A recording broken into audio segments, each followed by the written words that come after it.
Alrighty, what is going on, everyone? Welcome to another episode of Very Cold Lasagna, the podcast that houses a safe and open listening platform for casual, cold, and even the dumbest takes on the world of WWE, AEW, the NFL, and the wide world of pro wrestling and sports in general. I'm your host, DylanLasagna. Welcome to today's episode number 52 of this freezing cold podcast. And welcome back. Welcome to another week talking about the NFL. And well, it's time to open up that fridge and grab that very cold lasagna because we got a good show for you all. We're going to be talking about week 4 of the 2021 NFL season, and we're going to be going through all the games, all my personal highlights, winners and losers, the players of the week, all that good jazz when we're talking about all these NFL weeks on this show. And then once that all said and done, when we're done talking about week 4, we're going to be going into the 5th week, week 5 of the NFL season, and giving my preview and picks for this upcoming week, starting with the Thursday night football matchup between the LA Rams and the Seattle Seahawks. And I gotta say, that with that matchup on Thursday night, it's not so as interesting. In terms of yes, it's two NFC West rivals going at one another.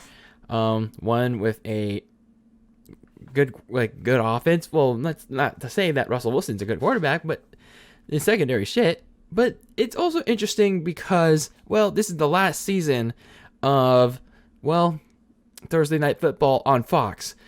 If you remember, I made a video on the YouTube channel where I was talking about Amazon Prime being the exclusive home for Thursday Night Football in 2022, and I was not happy about that because, they're taking away pretty much a good chunk of viewership away from people, by kind of locking it behind a paywall of sorts, locking it behind a subscription service. So that being said, these Thursday night games on network television, on national television, better deliver. At least this first one's gonna be a banger. I don't know about the rest. I was skimming through these slate of Thursday night games that are gonna be on Fox, and the ones after the Thursday matchup, I don't know if they're gonna live up to the hype. I think a lot of them are just going to be we can just watch the highlights on these ones. But anyway, yeah, that's pretty much my little spiel to start off today's episode. Thursday Night Football, again, it's going to be the last season. It's going to be broadcast on Fox. But hey, we don't get to listen to Joe Buck every Thursday and Sunday anymore. It's just going to be back to Sundays for Mr. Buck. The Michael Cole of the NFL before Michael Cole became a thing, if you know what I mean. But anyway, before we dive deep into today's episode, today's topic, I want to share the Very Cold Lasagna social media, as I always like to shill about it here on each and every episode of Very Cold Lasagna. So that being said, make sure to subscribe to the Very Cold Lasagna YouTube channel. Turn on that notification bell so you'll be notified of each and every episode that comes out, as well as the exclusive videos that are only seen on the VCL YouTube channel.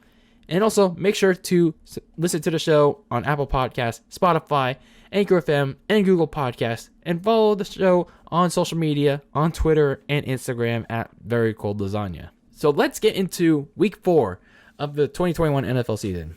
Week 4 happened all throughout this past week with a big slate of games.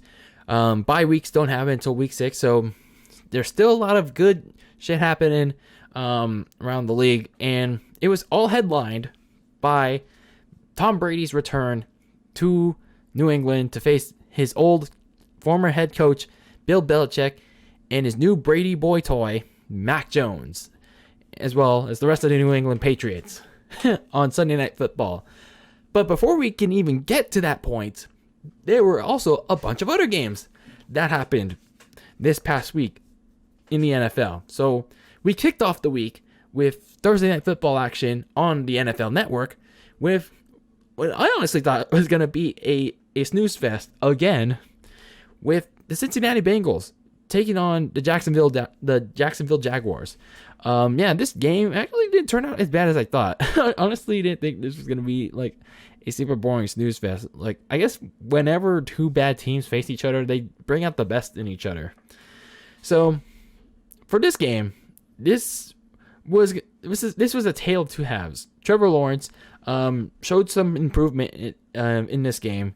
He was hitting receivers in stride pretty decently, but unfortunately, some weird play calling from Urban Meyer kind of derailed things, and it wasn't enough because the Jags defense couldn't contain a Bengals comeback, because the Bengals were pretty much sitting the bed all first half, and then at the second half, Joe Burrow and the Bengals stormed back all of a sudden, 21 unanswered, on the heels of not just Joe Burrow, but the tight end C.J. Uzama.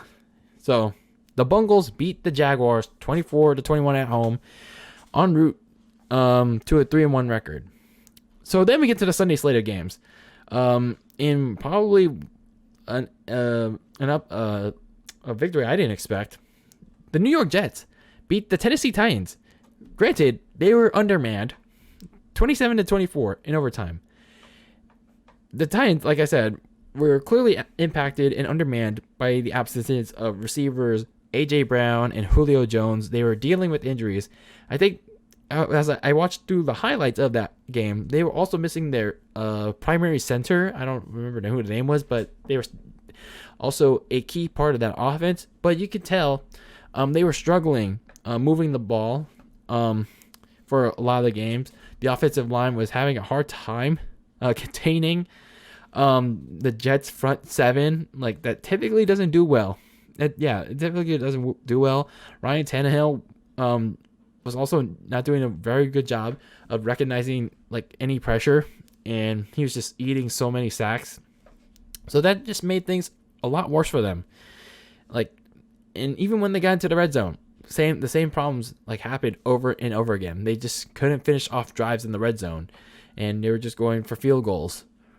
And meanwhile, for the Jets, like, Zach Wilson played a lot better than the first 3 games of the season. He still made a couple of silly mistakes, but he showed that he can like let loose. He can let it rip. He can find the open guys on the field. He can shred the defenses if he's given the help to do so. So he pretty much dissected this Titans defense that was supposed to be better, but it's not. And that was despite a usually crappy offensive line protecting him. So, wow, that was surprising.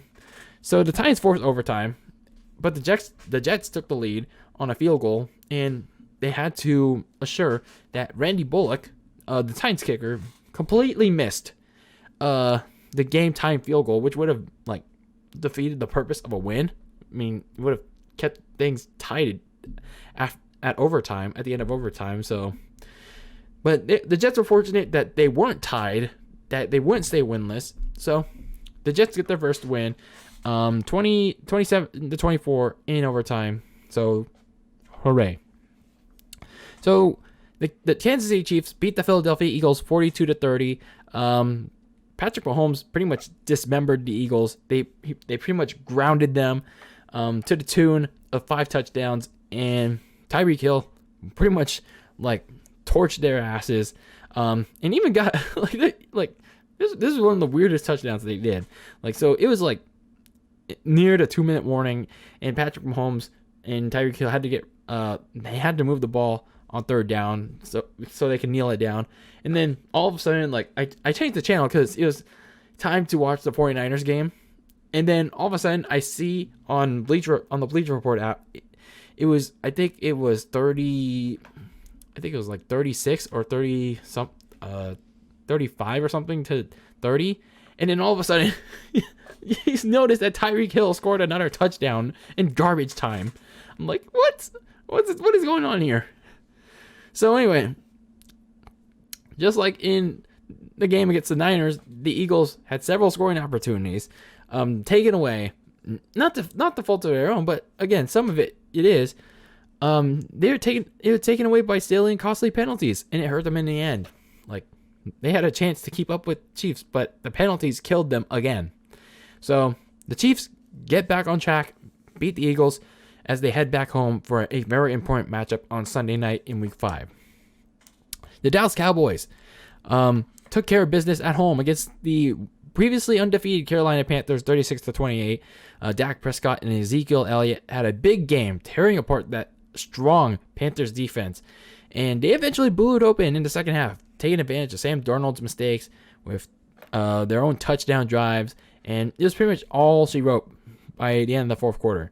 Meanwhile, Sam Darnold had a good first half, but he made some bad decisions that he didn't need to make. He held the ball long for too long. He threw it to the wrong team in the second half. He tried to atone for it with 2 touchdown drives to make it an 8-point game late, but the comeback was not to be. The Cowboys pretty much sealed any hopes of whatever comeback the Panthers had in the end. So, in the Superdome, the New Orleans Saints lost to the Giants. They ruined the fans' return to the Superdome as the Giants beat the New Orleans Saints 27-21 in overtime. Taysom Hill had this big performance in this game, using his size and power to score 2 touchdowns in the second half to put the Saints up 21-10 at the midway point of the fourth quarter. But Saquon Barkley led the Giants into this rejuvenation game, scoring 2 big touchdowns, one of which would put the Giants closer to the Saints, and that would set up to the game-tying field goal to set up overtime. And then the Giants were marching down the field there to get the ball first in overtime, and Saquon Barkley had a big run to get the game-winning touchdown. And man, I gotta give this Giants credit team.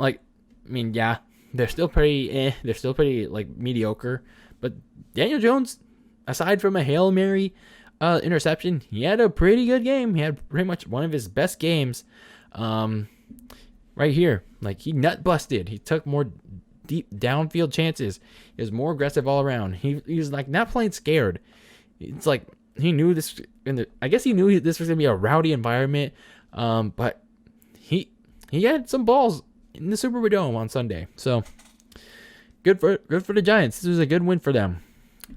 So down in Minnesota, the Cleveland Browns defeated the Minnesota Vikings 14-7 in what looked like a defensive battle, but also an offensive struggle. Yeah, I say that because both teams' defenses were playing well, but then also neither team's quarterbacks were making smart plays during this one.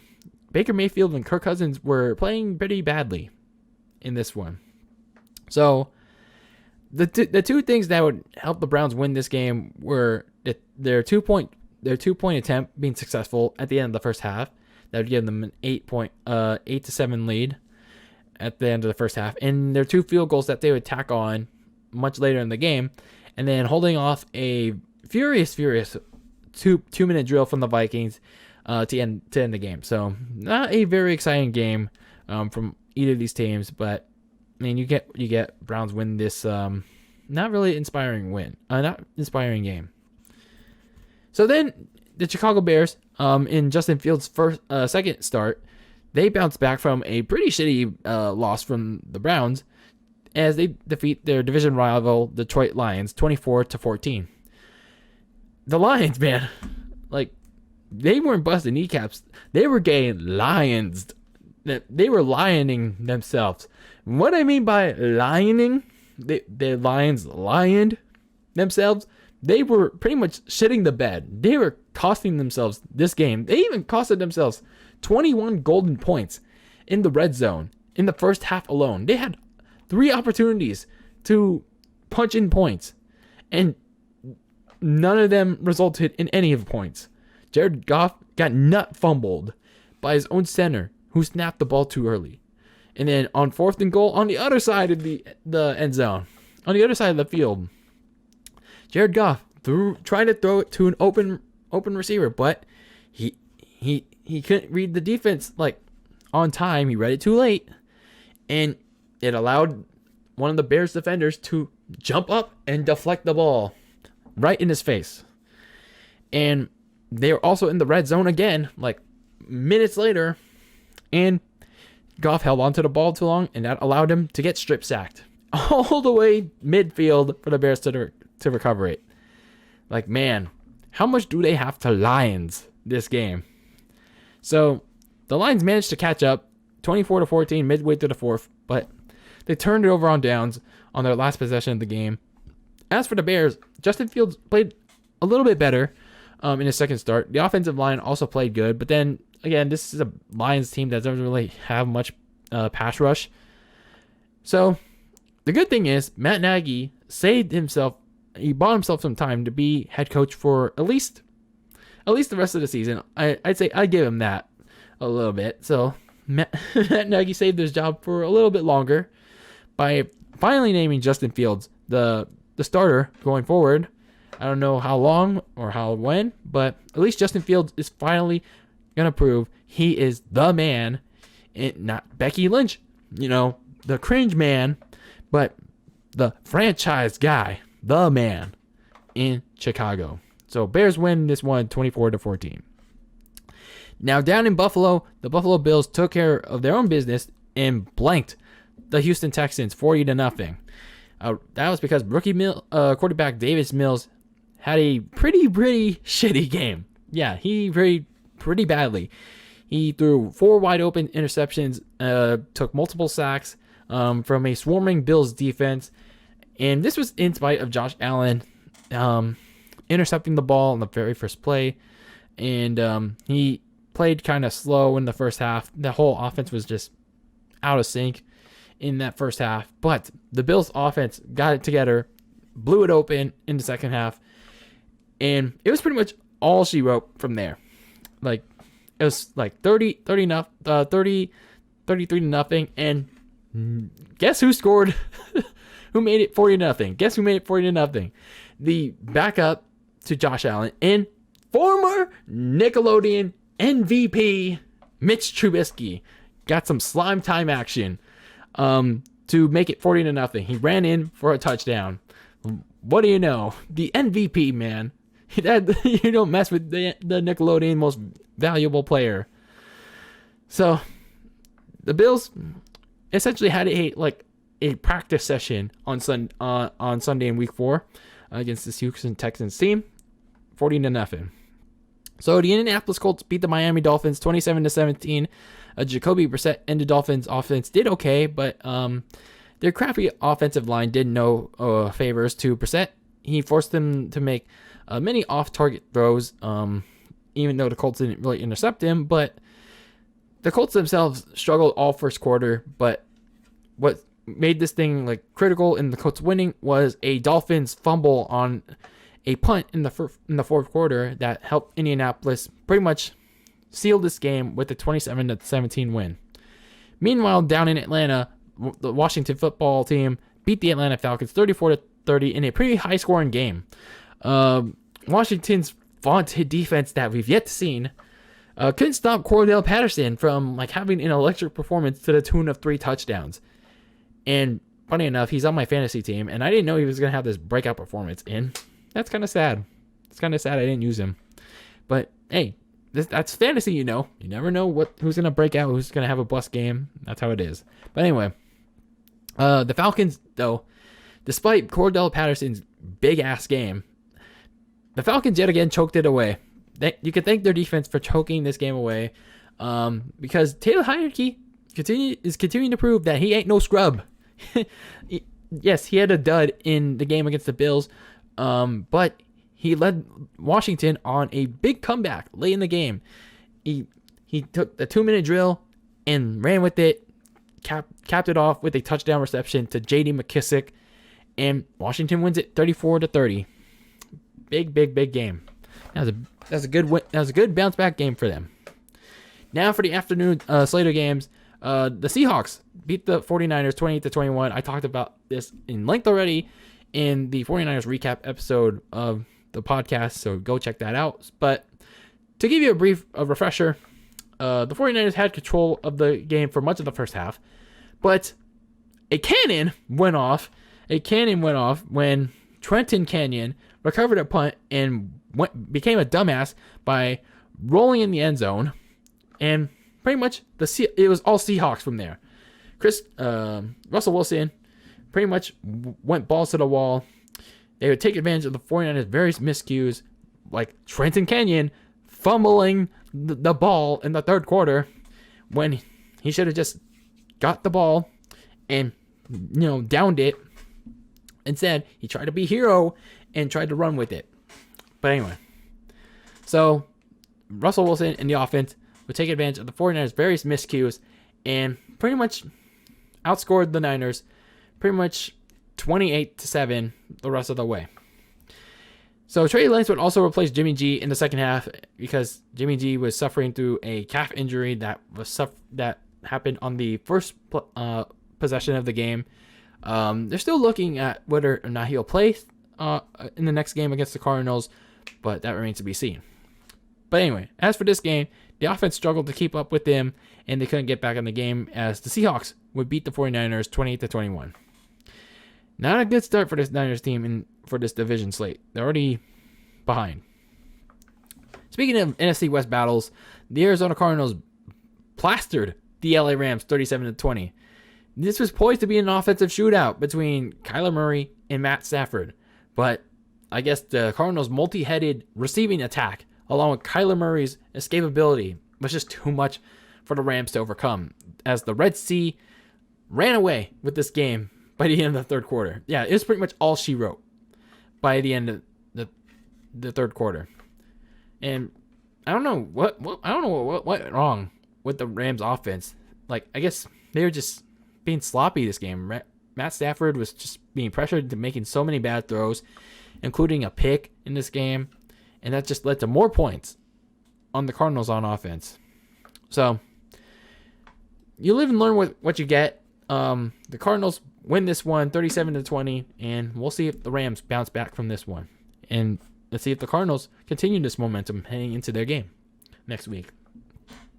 The Ravens went to the Mile High to beat the Denver Broncos 23-7. The Denver defense was pressuring Lamar Jackson all game long, but they couldn't do everything to get the victory because the offense couldn't score without their starter, Teddy Bridgewater, who left the game in the first quarter concussed. And that left Drew Lock to pretty much take the reins, and he couldn't do jack shit. So the Denver defense did all they could, but Lamar Jackson pretty much beat them in the air. He was forced to beat them in the air, and he pretty much did that. He made them pay for trying to force Lamar Jackson into doing something he's not comfortable doing. And he threw for 2 touchdowns and made some precise throws, and he tried to run the ball like he usually does as best he could, and he pretty much thoroughly and decisively beat Denver 23-7. Then in the big game in the afternoon slate, the Green Bay Packers beat the Pittsburgh Steelers 27-17. I did not like this game particularly, not because of the result obviously, but it was just a lot of officiating oofs in this game that just made it obvious that the Packers were being favored by the refs. Like, if they were just gonna make so many blatant no calls on defensive pass interference on the Green Bay defense until garbage time, and then call an offsides penalty to negate a blocked field goal return for Pittsburgh, which should have been a false start on the Packers long snapper. You can easily tell that the no calls that the Steelers got. Now, granted, I'm trying to be a little fair here for the Steelers. You could tell that, I don't know, maybe the refs were they're kind of giving some business in air quotes to the Packers in the locker room. I don't know, maybe that's why. So even with all the rigged officiating, Big Ben couldn't do anything again. He looks wasted as ever because his off-the-script plays, even the scripted plays, they had going for him, either led to check down plays that went for no yardage, or it led to the Steelers turning the ball over on downs. Speaking of which, there were a lot of 4th down plays all around the league on Sunday. So I'll talk about that in a bit. But anyway, he also held on to the ball for too long. He ate too many sacks. It's you can tell this dude's washed because he he just can't read the defenses like he used to. So anyway, Steelers lose this one, like, not in a good way. Like 27-17. Yeah, you could, like, I can pinpoint to the officiating all I want on this one. It was bad, but like the Steelers did themselves no favors by like trying to overcome that. And as for the Packers, I don't really have much to say about them, because like it's Aaron Rodgers continues to shred through the opposition. He continues to take advantage of the Steelers' lack of productivity on offense. And Aaron Rodgers continues to prove that week 1 was pretty much a total fluke. So, Packers beat the Steelers 27-17. And now for the big game of the week. The big thing that everyone was hyping up to be Sunday Night Football, the return. Tom Brady led the Tampa Bay Bucs back home to New England to face the Patriots. Tom Brady went back home to face his former longtime head coach Bill Belichick and his new boy toy, Mac Jones. So, Brady got a standing ovation from the fans pregame. They were all giving him respect. NBC did a good job of showing the visitors' entrance. I think they should do that a lot more for like special game, not just for special games, but some like select games, like showing all the entrances and whatnot. Kind of make the game feel more special. So they showed Brady and the Bucs coming out, and then they gave the Patriots the entrance too, towards the before they went into the theme song and whatnot. And then once the game actually came around, it was all booze and business for Pats fans. They were like booing Brady on the field. It was kind of funny to see. So like people were getting triggered that people were booing Brady during the game. It's like, bro, it's just in spirit. It's just in spirit. Like they still like Brady. Like it's just like during the game, you like would you really cheer the opposing team? Like sure, it's a guy that played for you for 20 years, but it's like when it comes to game time, you gotta cheer for your team, your home team. It's like, don't get triggered, man. Don't get triggered. But anyway, this is actually like a slugfest. This is a slugfest. It was rainy. It was gritty and grindy. The Patriots, like I thought they weren't gonna put up a fight, but man, did they come motivated, even in defeat, man. They pushed the Bucs to the limit. They kept the defending Super Bowl champs in check for, again, mostly what was a wet and wild game. Mac Jones had a very impressive performance. He got 2 touchdowns like 2 very good touchdowns. And they kept Tom Brady very pedestrian in this one. And he limited the Bucs to field goals in the second half. But it was all for naught because Nick Folk dink and doinked the field goal towards the end. And they pretty much handed the Bucs this victory 19-17. Like, damn, they had a golden opportunity to win this game. But then, again, maybe they didn't because there's still a shit ton of time on that clock. I think there's like 53 seconds left on that clock when Nick Folk hit the field goal. And then you know how Brady is in like crunch time. Even if he was playing in Gillette Stadium, his old home stadium. So you never count out Brady in crunch time. And man, Nick Folk pretty much sold the game. He sold the game for the Pats. Just imagine if like the Pats actually spoiled Brady's homecoming. Would have been crazy. But still, pretty good game. Lived a little bit to the hype. So the Bucs hold off the Pats 19-17. And then in the closer for the week, Monday Night Football, the LA Chargers beat the Las Vegas Raiders 28-14. Justin Herbert led this offense into dissecting the Raiders at the first half to the tune of 21 points, finding Jared Cook, Austin Eckler, and I'm sorry, I forgot who the other guy is. Sorry, I'm not good with names. And that Chargers defense, led by Joey Bosa and Derwin James, they pretty much like froze up Derek Carr and the Raiders. All first half too. They put him in the fridge and they grabbed that very cold lasagna and they ate it. They ate it all so they can freeze Derek Carr and pretty much everyone on that offense. But I was joking around with my dad. I was talking about why I called the Chargers the Clippers because they share a stadium like the Rams. They like the Clippers share a stadium arena with the Lakers. They choke like the Clippers, and I was just dicking around with my dad about that. And then, lo and behold, in the second half, like early on, the Raiders scored 14 straight points to make it a 7-point game, 21-14 at the end of the third quarter. And Dad was like, damn it, Dylan, you jinxed it. That was so good. That was all golden. The Chargers are still my Clippers until they can win a Super Bowl. God damn it.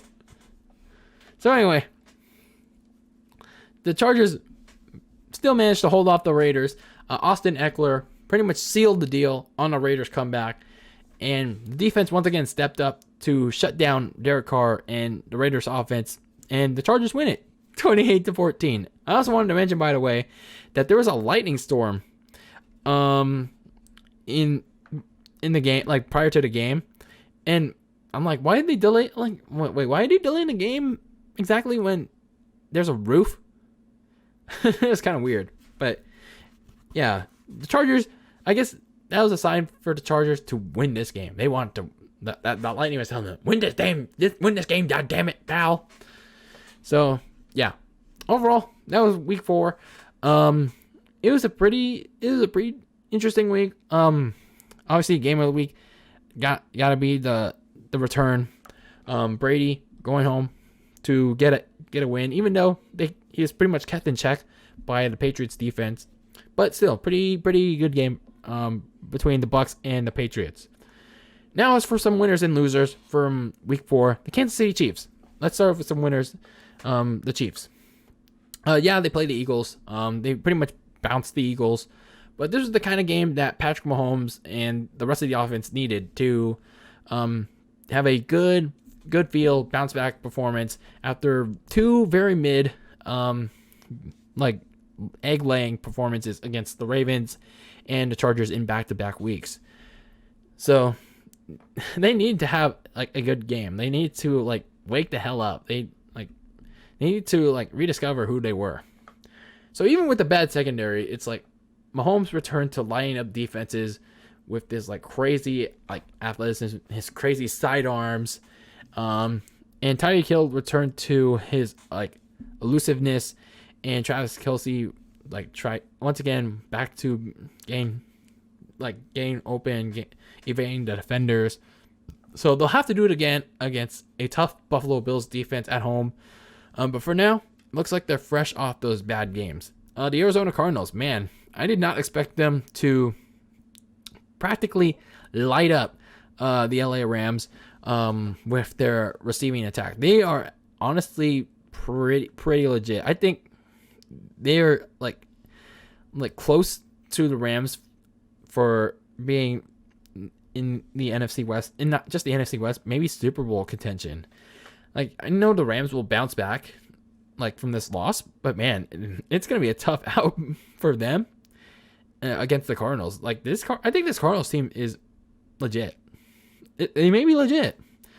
It's like I don't think there's any stopping like a 5-headed dragon attack with Kyler Murray, DeAndre Hopkins, AJ Green, Christian Kirk, Rondale Moore, and then you also got the running backs James Conner and Chase Edmonds. And man, that's a tough running attack. That is a really, really tough running attack when all of them are fast as fuck. Man, that is crazy insane. So you gotta give hats off to the Cardinals for going to LA, pretty much quieting the crowd with a pretty nut busting performance. Mac Jones of the Patriots. The whole story of Week 4 was the Sunday night matchup between Bill Belichick versus Tom Brady. Tom Brady's homecoming and whatnot. But everyone forgot about Mac Jones. Everyone forgot about Mac Jones. He was pretty much like under the radar, like to so to speak. And Mac Jones pretty much shut like a good chunk of people about that. He pretty much like shoved himself into the spotlight with an impressive performance. Even though he lost, he still stole the spotlight from Brady and Belichick. He found his receivers in strides. He got his tight ends finally involved. He looked more comfortable as the game went on. He even looked to prove that he can go toe-to-toe with the all-time best. And had it not been for a doinked field goal, he could have won this game. He could have led his team to victory.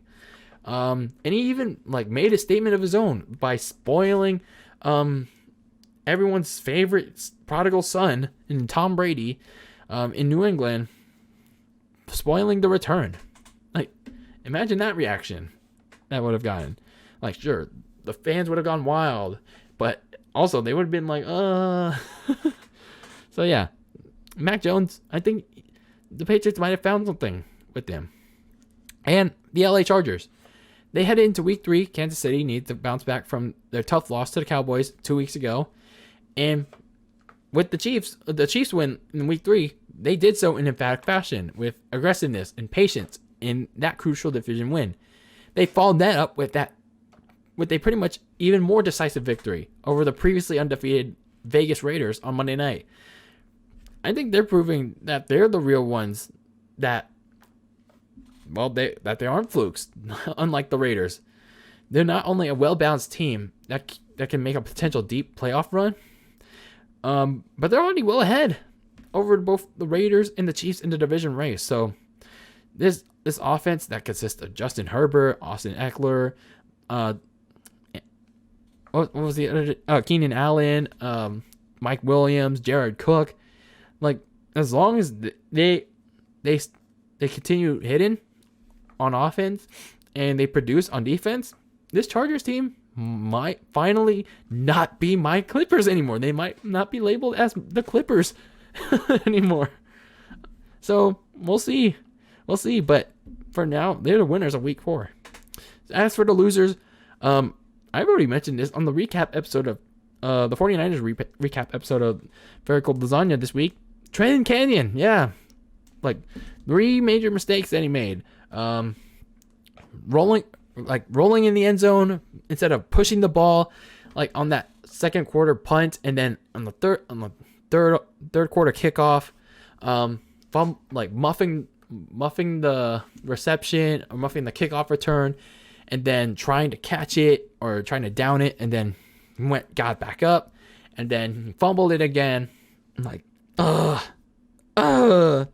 dude. And then he also failed to not realize that there was a touchback. I'm it's you're setting up your team for failure, man. What are you doing? Detroit Lions. Well, I don't really have much to say, but they beat themselves with many errors. Jared Goff got hit in the nuts, and he pretty much got strip sacked. The Lions themselves.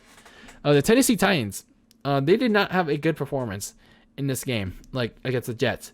Their offensive line was horrible against a usually bad Jets front 4.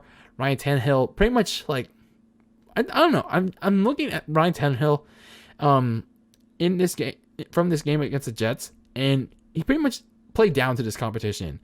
Even without his top 2 wideouts, he's I can win this game with no name receiver number 1 and no name receiver number 2, no name receiver number 3, and throttle the Jets. But no, he was not noticing the pressure coming to him. He was not running out of the pocket. He was just pretty much taking sacks after sacks. And the offensive line wasn't helping him, but still, you got to get that ball out of your hands, dude. You got to get out of the pocket when you see the pressure coming. This is not a good game for the Titans.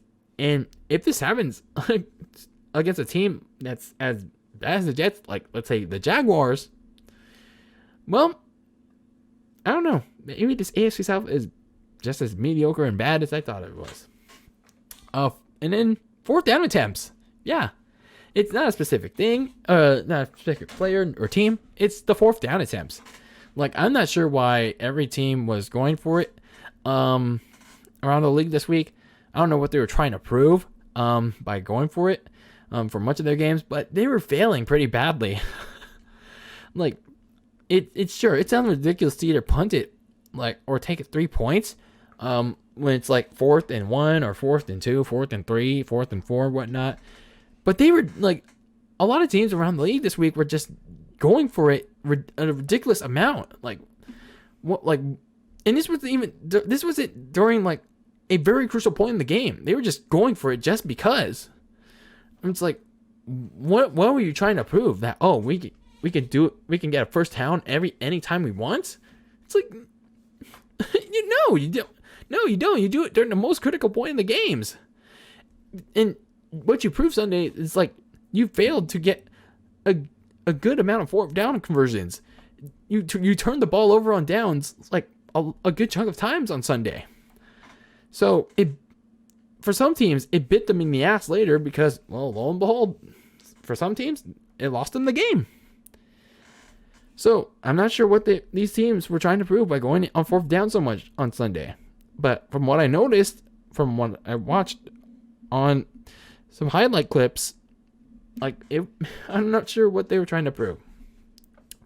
Now, as for some players of the week, obviously one of them has to go to the Cardinals quarterback Kyler Murray with his big performance against the Rams. Chiefs, the quarterback and wide receiver tandem of Patrick Mahomes and Tyreek Hill, their bounce back performances against the Eagles. Falcons running back and wide receiver Cordell Patterson. Yes, he's a running back and wide receiver. That 3 touchdown performance against the Washington football team. He's going to be a good guy for the Falcons for the rest of the season and for fantasy people. Just there. And the Buffalo Bills defense pitching a shutout against a pretty much nameless and lameless Houston Texans team. So overall, week 4 is in the books. It was a pretty eventful week, full of the return in New England, failed fourth down attempts, and some upsets. Yeah, there were some pretty good upsets there. And some statement games too. So let's put a bow on week 4. It's all said and done with. Now we look ahead to week 5. This is pretty much the quarter point of the season. We finally figured out who are the contenders and who are the pretenders, and we're about to go from quarter point to halfway point. This is the start of the quarter point. So it's gonna be interesting to see who stamps their name into I'd say early postseason consideration. Who is legit, who is for real. All that stuff. I know week 3 doesn't really give us a clear idea, or even week 4, but week 5 may give us that very early idea. So, that being said, week 5's theme is who are the real or fake playoff contenders this week. So, we look at week 5, look at the games, and who do I personally pick are going to win these games. And we start off the week with Thursday Night Football on the last slate of games on Fox. They kick it off with the LA Rams traveling up to Seattle to face the Seahawks in the Seahawks' ugly-ass green lime uniforms. Bro, those don't look good at all. So anyway, the Hawks got a division win over the 49ers, as I mentioned countless times before. But they're now going to face what could be an angry Rams team coming off that bad loss to the Cardinals. Russell Wilson can do all the trickery he wants. He can get out of the sacks, evade the sacks. All he wants is oh shit, I dodged it. Oh shit, I'm cool. But the Hawks defense, it's still not good. They still give up way too many big plays, even against a Niners team that pretty much shot itself in the foot. They gave up some big plays early on, but still, this is a Seahawks defense that will give up big play after big play. Matthew Stafford and the Rams will outscore and out-hustle the home team. I'm going with the Rams on this one, on Thursday Night Football. Now we go into the Sunday morning early slate, and there's a very early-ass o'clock game on Sunday because the New York Jets and the Atlanta Falcons are going to the pond to play a game in London. Yes, after a year away, the NFL travels back to London for an international matchup that's happening at early-ass o'clock. 6:30 a.m. in the West Coast. Like, I'm not waking up for that at all. I don't care if it's on the NFL Network. I am not waking up at 6:30 a.m. to watch this game.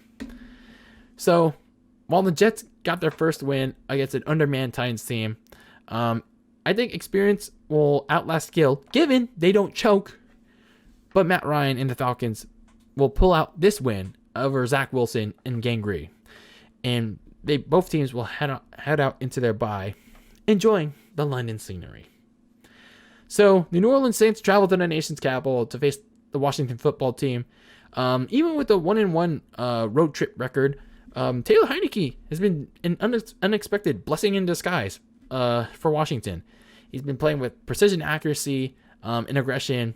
Like, he's been really aggressive. Seriously, if you've looked at his game against Atlanta, and he tried to get them back into the game against Buffalo, but Buffalo is just such a good team.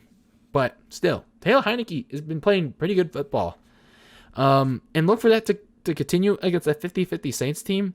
And perhaps maybe that supposedly scary Washington defense, will actually play scary in this game, all over Jameis Winston. So I'm actually going to go up on a limb here and pick the Washington football team to win this, because I think there's still some questions about Jameis Winston. Can he lead this team to victory? Can the defense hold on? Can they hold off Heinicke in this Washington offense that's been like red hot all of a sudden? We'll see. But I'm going out on a limb here and picking Washington to win this. Now, as for the rest of the Sunday slate, the Denver Broncos travel to Pittsburgh to take on the Steelers. Both teams are coming off really bad losses. And Pittsburgh has lost 3 straight since the opener in Buffalo. Now, this is going to be a very interesting game because we don't know if Teddy Bridgewater is going to be able to clear concussion protocol in time to start, or it's going to be Drew Lock starting this game. And if Drew Lock starts this game, then I'm going with Pittsburgh on this. And if it's Teddy Bridgewater, then I'm probably going with Denver. But either way, I don't really have a clear winner here. But I do think that if Teddy Bridgewater doesn't clear concussion protocol in time, I'm not sure if he will, but in the event that he doesn't, I expect Pittsburgh to win this one. And again, if Bridgewater does clear it, then I'll go with Denver. It's too hard to pick when you don't know who's going to start for Denver. The Cincinnati Bengals are going to have a tough task ahead of them at home when they face the Green Bay Packers. It's going to be an interesting matchup between present and future as Aaron Rodgers faces Joe Burrow for the first time ever. The Bengals may not have enough defensively to stop Rodgers, but I don't expect Joe Burrow in the Bengals offense to sleep that quietly. Sure, Rodgers may have Devontae Adams, he may have Randall Cobb, he may have Robert Tonyan, but that's not stopping Joe Burrow from going balls to the walls in this game. So I still expect the Packers to win, but the Bengals aren't going to go down that quietly. And the New England Patriots travel to Houston to take on the Texans. Yeah, I don't have anything else to say about that. I'm going with the Patriots. Sorry. I don't have much else to say. The Miami Dolphins go to Tampa to take on the Bucs. This is a very bad spot for the Dolphins as they put a shitty offensive line up against a formidable Tampa front seven. So, yeah, if this was Tua Tagovailoa, like going up against Shaq Barrett, I forget Levante David, man, isn't Ndamukong Suh still there? I don't think he is, but I digress. This Tampa Bay front seven, and they were gonna face Tua Tagovailoa. Man, that would be like fresh meat for the Bucs front seven. And Tua Tagovailoa, it's like, that's not gonna be fun for him. But since it's Jacoby Brissett, it's also not gonna be fun for him. So even against Tampa's suspect secondary, Miami is gonna be put away relatively quickly by Tom Brady and the Bucs. So obviously going with the Bucs. Now down in Carolina, the Carolina Panthers return home to host the Philadelphia Eagles. Both teams are coming off crushing losses to the Dallas Cowboys and the Kansas City Chiefs, respectively. I think Sam Darnold has been making the most of his newfound opportunity down in Carolina, taking more aggressive chances and rushing more. So this is more of an indictment that it was the Jets fucking him over, and the Panthers, giving him more opportunities to actually succeed in an offense that, very supportive of him. Jalen Hurts and the Eagles offense have been showing flashes of potential, but I think the Panthers defense is just going to be too much to overcome, and Sam Darnold has just been playing balls to the walls lately. So the Panthers will bounce back from their bad loss to the Cowboys, more so than the Eagles. The Tennessee Titans continue their road trip down to AEW land as they take on the Jaguars in a AFC South division matchup. And the AFC South is once again looking like the division nobody wants to win, because the Titans laid an egg in New York against the Jets. The Jaguars couldn't put it away. They couldn't pull out the win against Cincinnati, against the Bengals. The Texans obviously suck. They're heading towards the number 1 overall draft pick in the 2022 draft. The Indianapolis Colts, I don't know if they're really going to contend. They're just way too inconsistent. So this is pretty much a division nobody wants to win. As in regards to this matchup, Tennessee is getting close to assuring that the AFC South is a division nobody wants to win. So, I just expect them to handle a Jags team that's been having their own trust issues with Urban Meyer, their head coach. So, yeah, going with the Titans. Now, down in Minnesota, there's another division matchup that they have in the Detroit Lions. The Lions obviously lined themselves in week 4 against Chicago. I already said so much about that, so I don't really need to say more. But that said, the Vikings can't take this matchup against the Lions pretty easily, because they couldn't score against Cleveland. They couldn't move the ball. They couldn't get anything going with Kirk Cousins. So why should we expect to easily moonwalk all for the Vikings? So both teams are going to fight hard to win this one. And I'll even go out on a limb here and say this is the week that the Lions upset the Vikings, unless they decide to Lions this game. So then we get to the afternoon slate of games. The Cleveland Browns travel to LA to face the Chargers. This is going to be a tough test for Myles Garrett, Jadeveon Clowney, and the Browns defense. They're going to be going up against a really good, not just a Chargers offense, but a specifically good Chargers offensive line. So that Chargers offensive line is going to be really tested against a really good Browns front four. So it's going to be a good battle between the trenches. If the Browns want to win this game, Baker Mayfield's got to stop being a skid mark on the team that's trying to rid themselves of that term. He's got to keep this team competitive if he wants a chance at upsetting Justin Herbert at home. And Justin Herbert himself just at least got to keep the offense rolling. That's just the key to the game. So I'm going with the Chargers on this one. Now, the Raiders return home to Vegas to face the Chicago Bears in, another chance for Khalil Mack to have his revenge on the Raiders. The Raiders are entering this game, they've been hit by lightning in LA. Now they have to bounce back quick to keep up with the Chargers and the Chiefs in the division race. Meanwhile, the Bears just announced Justin Fields as their starter going forward. So this is going to be a test for him against a Raiders defense that didn't do a whole lot to pressure Justin Herbert on Monday night. Now keep in mind, the Chargers offensive line is much stronger than the Bears' offensive line. So Justin Fields is going to have to pick his spots. He's going to have to do what he can. He's going to have to prove himself against a pretty shoddy Raiders defense, but we'll see. Whether he does, I don't know. It's really hard to know, but I'll go with the Raiders. I don't know. So then down in the desert, the 49ers head out for another division matchup to face the Cardinals. It's still in the air whether Jimmy G or rookie Trey Lance starts. The calf injury that Jimmy G suffered in the Seahawks game has been updated to a game time decision. It's been I think it's reevaluated at the time of this recording of the podcast. It's not as serious as once initially feared, but I don't know if he's going to play on Sunday, but we'll see. So either way, it's still not looking good for a Niners team that's still unsure of who's going to be quarterback, who's going to be under center. Trent Williams may not be available. Kicker Robbie Gould is out for at least a month. And they're going to be facing a red-hot Cardinals team that has a shit ton of firepower on offense and a defense that is slowly on the up and up. And I hate to do it, but I think the Cardinals are going to win this one. And the Niners are going to quickly fall into a deep hole in this division race. I hate to say that. So then, the New York Giants travel to the Big D to take on the Dallas Cowboys in a big NFC East matchup.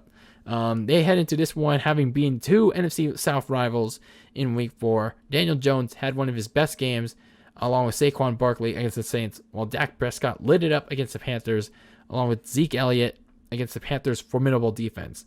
It's going to be a big test specifically for the Giants, especially because it'll be like the proving ground on whether Daniel Jones' big game against the Saints was a one-off or this was a real deal, that this Daniel Jones is much better than years past. So despite that, I'm going to roll with the Cowboys. They just have more talent overall. They have a better defense. Their offense is obviously marginally better than the Giants, so I'm going with the Cowboys. Then, in the Sunday Night Football game of the week, the Buffalo Bills travel to Kansas City to take on the Chiefs in a rematch of the AFC title game back in January, where the Chiefs blew out the Bills en route to being hammered themselves by the Bucs in the Super Bowl. So both teams are pretty much have started their season in opposite paths. The Bills won 3 straight after losing their opener to the Steelers. The Chiefs are at an even 2-2. They lost. They won their first game against the Browns. Then they lost 2 straight to the Ravens and the Chargers. Then they recently won their game against the Eagles. I do think this is going to be a tightly knit battle. But while I think Patrick Mahomes, Tyreek Hill, and Travis Kelce will be a tall task for the Bills defense, I do think that the Bills offense of Josh Allen, Stephon Diggs, Emmanuel Sanders, Cole Beasley, and Dawson Knox, I think they're a bigger threat to the Chiefs secondary, which is very, very leaky. And that will be the deciding factor in the Bills exacting their revenge Sunday night. Yes, I am saying that the Bills are going to exact their revenge on Sunday Night Football over the Chiefs. So then in the Monday night closer, the Indianapolis Colts take on the Baltimore Ravens. The Colts got their first win of the season over the Tua Tagovailoa-less Miami Dolphins. But then again, you face the Dolphins in the Florida Heat, and you shouldn't be celebrating at all for that. So that being said, you get to face Lamar Jackson and the Ravens in prime time as your reward. So the Ravens may be having their own secondary problems, but keep in mind, the Colts barely can move the ball with Carson Wentz. So Lamar Jackson has been pretty much doing it all again for this team. And still, other playmakers like tight end Mark Andrews have stepped up finally to ease off some of the pressure. And more guys, if they want to win this game against the Colts, they gotta step up too. Especially Butterfingers Marquise Brown. He's not Hollywood Brown anymore. He's Butterfingers Brown. Because he keeps dropping touchdowns after touchdown. Let's just call him Butterfingers Brown. And this should be the game that not just him, but pretty much all other players got to step up to do. So I'm going with the Ravens here to pretty much emphatically take down the Indianapolis Colts. And this is not an indictment on the Colts. Like, I think the Colts are a good team, but it's just like Carson Wentz is just too inconsistent. And it's just like he's just too scared. He plays scared. He doesn't want to run out of the pocket as much as he used to back in 2017. But anyway, those are my picks for Week 5 of the NFL season for 2021. What do you guys think? I honestly haven't kept track of my picks, how right or wrong I am. I just like to do it for fun. But it's good to preview and pick these games and as well as recap them. But let me know what you guys think about these Week 5 picks, however you can. But overall, Week 4 was pretty good, and I'm looking forward to Week 5. It's like the quarter point of the season already. We've finished a month of the NFL season already, and man, that's crazy already. 1 month of NFL already in the books. and we're already at the quarterway point of this 18-week NFL season. So it's going to be a wild ride there, John, all the way to January. And we're just a quarter way done.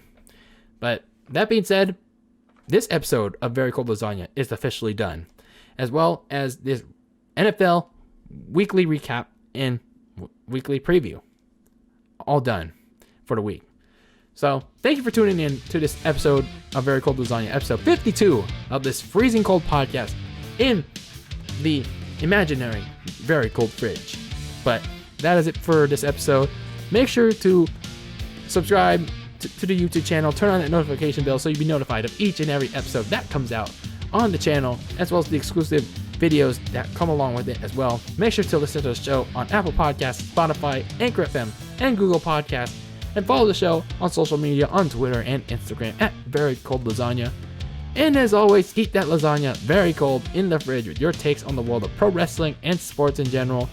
Very cold, freezing in the fridge, and, well, icily cold like pasta and very cold lasagna.